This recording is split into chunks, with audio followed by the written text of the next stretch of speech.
Hello friends, welcome to VM Literacy channel. இன்னைக்கு நம்ம சேனல்ல 8th Maths Full Book Edition Chapter 3ல Exercise 3.9 question number 5 பார்க்கலாம். If the points P 5, 3, Q minus 3, 3 R minus 3, minus 4 and S form a rectangle, then find the coordinates of S. ரெக்டாங்கிள்க்கு 4 point கொடுத்துருக்காங்க P, Q, R, S அப்படின்னு சொல்லிட்டு. So ஒரு rectangle நம்ம draw பண்ணுறோம் அப்படின்னா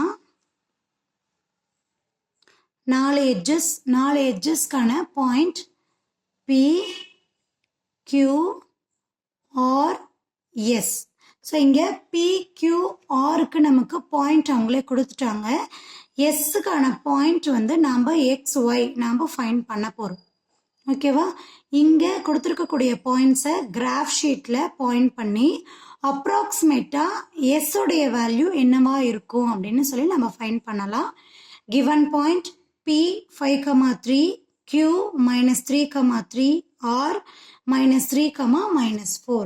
so இந்த 3 வேல்யூஸையுமே நம்ம கிராஃபில் பாயிண்ட் பண்ணிவிட்டு இந்த வேல்யூ ஃபைண்ட் பண்ண போகிறோம். எக்ஸோடைய கோஆர்டினேட்ஸ் நம்ம ஃபைண்ட் பண்ண போகிறோம். ஓகேவா, கிராஃபில் பார்க்கலாம். கிராஃபில் ஆக்சிஸ் ட்ரா பண்ணிக்கிறோம். எக்ஸ் ஒய் ஆக்சிஸ், ஹரிசாண்டலாக இருக்கிறது எக்ஸ் ஆக்சிஸ் இல்லையா. எக்ஸ் ஓ எக்ஸ் டேஷ், ஒய் ஓ ஒய் டேஷ் அப்படின்னு எழுதுவோம். ஸோ இங்கே ஜீரோலேருந்து ஸ்கேல் மெஷர்மெண்ட்டில் 1, 2, 3, 4, 5 மெஷர்மெண்ட்டு நம்ம எடுத்துப்போம் இல்லையா. ஸ்கேல் மெஷர்மெண்ட்டில் எப்படி மெஷர்மெண்ட் இருக்கோ சேம் அதே ஆர்டரில் தான் நம்ம எடுத்துக்கணும். மெஷர்மெண்ட் எடுத்தாச்சு. கொடுத்துருக்கக்கூடிய பாயிண்ட்ஸ் எல்லாமே பாருங்கள், நமக்கு 1, 2, 3, 4 ஆர்டரில் தான் இருக்குது. டபுளாவோ ட்ரிபிளாவோலாம் கிடையாது. அதனால தான் இங்கே எடுத்துக்கக்கூடிய யூனிட் மெஷர்மெண்ட் வந்து நம்ம 1, 2, 3, 4ன்னு எடுத்துக்கிட்டோம். ஓகேவா, இப்போ நம்ம ஆக்சிஸ் ட்ரா பண்ணியாச்சு. கொடுத்துருக்கக்கூடிய பாயிண்ட்டை கிராஃபில் பாயிண்ட் பண்ண போகிறோம். அதுக்கு முன்னாடி ஸ்கேல் மெஷர்மெண்ட் நம்ம எழுதணும். கண்டிப்பாக இதை மறந்துடக்கூடாது. ஸ்கேல் மெஷர்மெண்ட் நமக்கு ரொம்ப முக்கியம். இதுக்கும் நமக்கு பாயிண்ட்ஸ் இருக்கு. X axis 1 centimetre. எக்ஸ் ஆக்சிஸில் 1 சென்டிமீட்டர் எவ்வளோன்னு எடுத்திருக்கோம்? ஒவ்வொன்றுமே ஒரு யூனிட் அப்படின்னு சொல்லி தான் எடுத்திருக்கோம். ஸோ 1, இது 1, இது 1, இது 1. ஒவ்வொன்றுக்கான டிஃப்ரென்ஸ் 1, 1 தான் இருக்கு இல்லையா. ஸோ அதனால 1 யூனிட். சப்போஸ் இங்கே 2, 4, 6, 8 அப்படின்னு எடுத்திருந்தேன்னா அது வந்து 2உடைய மல்டிபிள்ஸ் இல்லையா. அப்போ எக்ஸ் ஆக்சிஸில் 2 யூனிட் அப்படின்னு எழுதுவோம். பட் எக்ஸ்லையும் ஒய்லையும் இப்போ நம்ம 1, 1 தான் நம்மளுக்கு டிஃப்ரெண்ட் வர மாதிரி எடுத்திருக்கோம். அதனால 1 unit. Y axis 1 centimetre. Y ஆக்சிஸில் நமக்கு 1 சென்டிமீட்டர் என்ன எடுத்திருக்கோம்? 1 யூனிட் அப்படின்னு சொல்லி தான் எடுத்திருக்கோம். சரியா, ஸ்கேல் மெஷர்மெண்ட் எழுதி முடிச்சதுக்கப்புறம் டைரெக்டாக பாயிண்ட்டை பிளாட் பண்ணிடலாம். ஃபஸ்ட்டு பாயிண்ட் என்ன இருக்குது பாருங்கள், P 5, 3 ரெண்டுமே வந்து ப்ளஸில் இருக்குது. இது எக்ஸோடைய வேல்யூ, இது ஒய்யோடைய வேல்யூ. இது ஃபுல்லாக எக்ஸ்ன்னு எடுத்துக்கணும், இது ஃபுல்லாக ஒய்ன்னு எடுத்துக்கணும். எக்ஸோடைய வேல்யூ 5, ஒய்யோடைய வேல்யூ 3. எங்கே கட் ஆகும்? இந்த இடத்துல கட் ஆகும். எக்ஸோடைய வேல்யூ 5, ஒய்யோடைய வேல்யூ 3. ஓகேவா, இது என்ன பாயிண்ட் நமக்கு? P. கேபிட்டல் லெட்டர்ஸ் தான் யூஸ் பண்ணணும். கிராஃபில் பாயிண்ட்டை பாயிண்ட் பண்ணும்போது அந்த பிளாட் பண்ணுறக்கூடிய பாயிண்ட் A to Z எந்த லெட்டர் வேணால் யூஸ் பண்ணலாம். இங்கே நம்ம கொஷினில் PQRன்னு கொடுத்துருக்கிறதுனால இதையே தான் நம்ம யூஸ் பண்ண போகிறோம் இங்கே. பட் ஜென்ரலாக பாயிண்ட் வந்து பிளாட் பண்ணும்போது A to Z எந்த லெட்டர் வேணால் யூஸ் பண்ணலாம். பட் கேபிட்டல் லெட்டர்ஸாக இருக்கணும். தென் Q -3, 3 இது எக்ஸோடைய வேல்யூ -3 இல்லையா. எக்ஸோடைய வேல்யூ -3னா இமேஜின் சைடு எக்ஸ் டேஷ் சைடில் வரும் -3.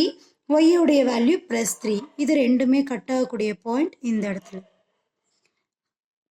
பாயிண்ட் Q -3, 3 அப்படின்னு சொல்லி கிடைக்கும் இல்லையா. Next one point R. Point R வந்து -3, -4. -3 வந்து எக்ஸோடைய வேல்யூ. தென் -4 நமக்கு இந்த இடத்துல கட் ஆகும். இது ஒய்யோடைய வேல்யூ.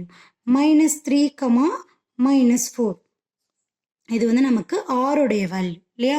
இப்போ நமக்கு கொடுத்த வரைக்கும் வேல்யூஸ் நம்ம எழுதிட்டோம், பாயிண்ட் பண்ணிட்டோம். அதுக்கு நம்ம ஜாயின் பண்ணி லைன் ட்ரா பண்ணிடலாம். பியும் கியூவையும் நம்ம ஜாயின் பண்ண போகிறோம். ஓகேவா,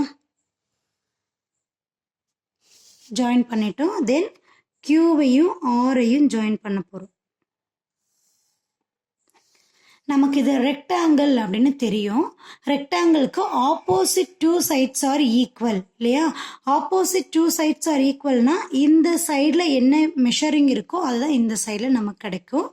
ஸோ 1 2 3 4 5 6 7 8 எத்தனை யூனிட்ஸ் இருக்கு? 8 யூனிட்ஸ் இருக்கு. இந்த சைடில் 1 2 3 4 5 6 7 எத்தனை யூனிட் இருக்கு? இங்கே 7 யூனிட் இருக்கு. இதே மெஷர்மெண்ட் தான் இங்கேயும் நமக்கு கிடைக்கும். அப்போ 1 2 3 4 5 6 7 எங்க வருது? 7 இந்த இடத்துல. ஸோ 1 2 3 4 5 6 7 8 8 ஈவனா இருக்கா? அப்போ இந்த பாயிண்ட் தான் அப்ராக்சிமேட்டா எஸ் உடைய வேல்யூ. எஸ் உடைய வேல்யூ எங்க பாயிண்ட் பண்ணியிருக்கோம்? எக்ஸ் ஆக்சிஸ்ல 5, ஒய் ஆக்சிஸ்ல நமக்கு -4 அப்படின்னு பாயிண்ட் பண்ணியிருக்கோம். இப்போ இது ரெண்டையும் ஜாயின் பண்ணிடலாமா? பியும் எஸ்ஐயும் ஜாயின் பண்ணிடுறோம். தென் ஆரையும் எஸ்ஐயும் ஜாயின் பண்ணிடுறோம். இப்போ நமக்கு தேவையான ரெக்டாங்கிள் கிடைச்சிடுது. எஸ் உடைய வேல்யூ நம்ம கண்டுபிடிச்சிட்டோம். என்னது? 5, -4. இதை நம்ம ஆன்சர்ல எழுதிடலாமா? therefore we get S is equal to 5, -4. ஓகேவா? இந்த எக்ஸ்பிளனேஷன் புரிஞ்சிருக்கும் அப்படின்னு நினைக்கிறேன். மறக்காம வீடியோக்கு லைக் பண்ணுங்க, கமெண்ட் பண்ணுங்க. VM லிட்ரஸி சேனலுக்கு சப்ஸ்கிரைப் பண்ணிக்கோங்க. அப்பதான் நம்மளுடைய வீடியோஸ் கண்டினியூவாக உங்களை வந்து சேரும். தேங்க்யூ ஃபார் வாட்சிங்.